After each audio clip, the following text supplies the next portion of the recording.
विश्वामित्र को इस प्रकार क्रुद्ध होते देखकर दरबारी एवं मंत्रीगण भयभीत हो गए और किसी प्रकार के अनिष्ट की कल्पना से वे कांप उठे।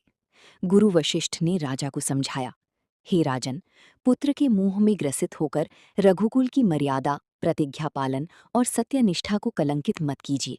मैं आपको परामर्श देता हूँ कि आप राम के बालक होने की बात को भूलकर एवं निशंक होकर राम को मुनिराज के साथ भेज दीजिए। महामुनि अत्यंत विद्वान, नीति निपुण और अस्त्र शस्त्र की ज्ञाता हैं।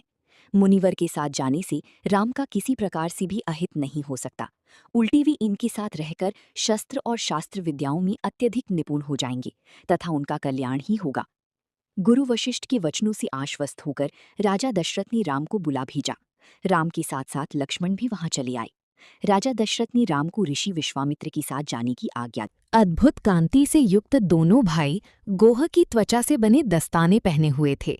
हाथों में धनुष और कटी में तीक्ष्ण धार वाली कृपाणी शोभायमान हो रही थीं। ऐसा प्रतीत होता था मानो स्वयं शौर्य शरीर धारण करके चली जा रही हों। लता विटपों के मध्य से होते हुए 6 कोस लंबा मार्ग पार करके वे पवित्र सरयू नदी के तट पर पहुंचे। मुनि विश्वामित्र ने स्नेहयुक्त मधुर वाणी में कहा, हे वत्स, अब तुम लोग सरयू के पवित्र जल से आचमन स्नान आदि करके अपनी थकान दूर कर लो, फिर मैं तुम्हें प्रशिक्षण दूंगा।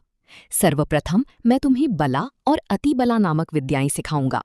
इन विद्याओं के विषय में राम के द्वारा जिज्ञासा प्रकट करने पर ऋषि विश्वामित्र ने बताया, ये दोनों ही विद्याएं असाधारण हैं।